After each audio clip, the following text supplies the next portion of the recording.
Pendaftaran personel pembinaan CIDB yang baru, iaitu sebuah platform digital bersepadu yang menggabungkan pengurusan kehadiran, pembayaran gaji dan pengurusan tenaga kerja dalam satu sistem yang menyeluruh. Binaan dengan CIDB adalah mandatory, seperti yang diperuntukkan di bawah Akta CIDB atau Akta 520. Pendaftaran personal binaan ini, identiti setiap pekerja akan disahkan dan maklumat mereka direkodkan secara selamat dalam sistem CIDB dan akses kewangan mereka dihubungkan terus kepada e-wallet. 3, 2, 1.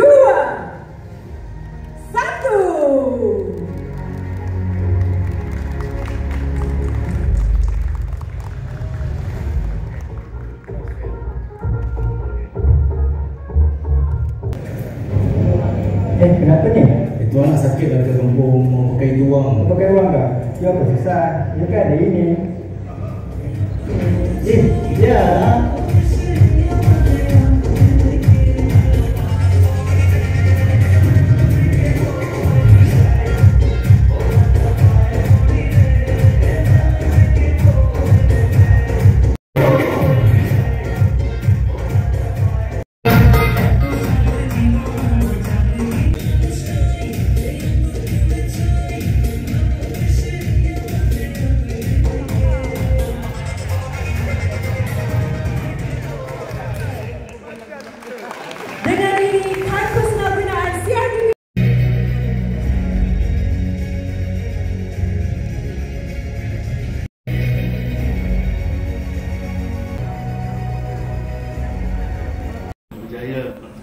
Satu majlis iaitu melancarkan satu program pendigitalan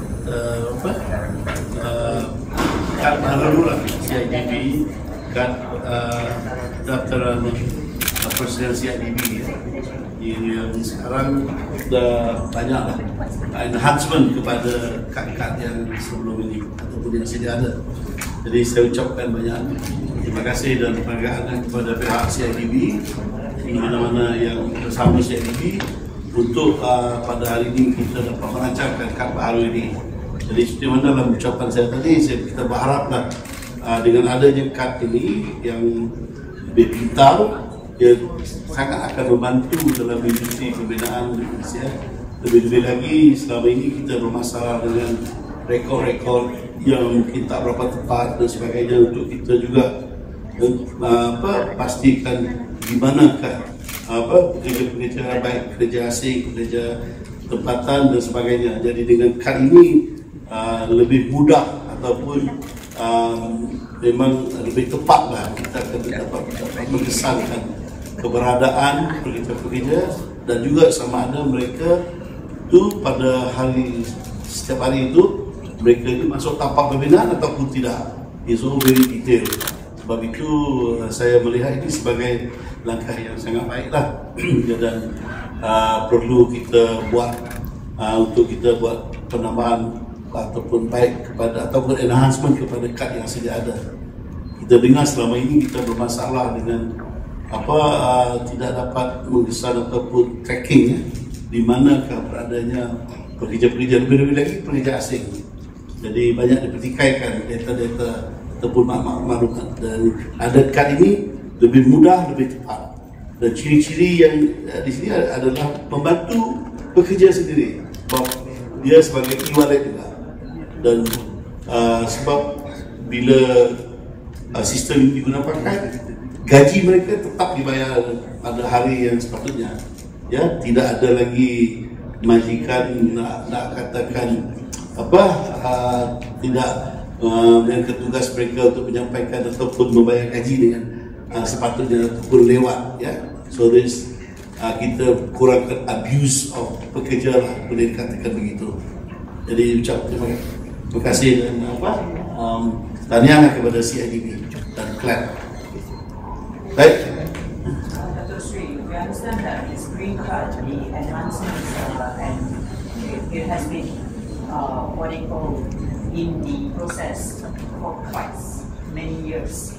Why did it take so long to reach the stage where it is now? I suppose these technicalities, can I leave this to be explained by the CIDB and collect themselves there? Because there are some details into it which I am not privy at the moment, and I don't know really the detail. I don't mislead or confuse you, but I think they will jawab itu nanti. The site attendants, is that a necessity to use the card for all those under? Well, the card will ensure that you can be more accurate to know that they are on site or they are not on site. Yeah, that's why I said this is an enhancement. Now, today we launched this card. They can still use the old card until the old card expires. Then they will migrate to this one. And there's some small details where the system will be harmonized properly. Yeah. Are you working with is KKR working with is CIDB working with KDN? Because yes. Site attendants, you're talking about illegal. Exactly, because we have a special committee comprising co-chaired by KDN and Kesuma. Yeah. And the KKR ministry is also a mandatory member of that. I always attend. Now the issues are always on this tracking our laborers, and then definitely this move by CIDB will actually address the issues that have been plaguing us all these years. Actually, effectively being cracked. And we at our Kementerian Kerja Raya, we have what we call a big bang, that is Bilik Gerakan Bencana.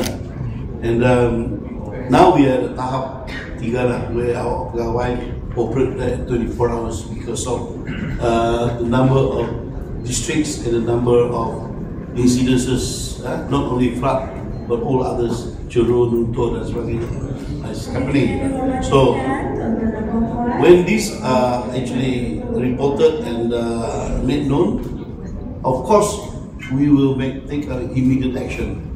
The first action is to investigate the nature of the damage. Yeah, because everything is dynamic. No? If there is a need, why not? They can explore. I don't mind they explore a wider use of it. But as of now, it should be dedicated to CID construction industry. Yeah.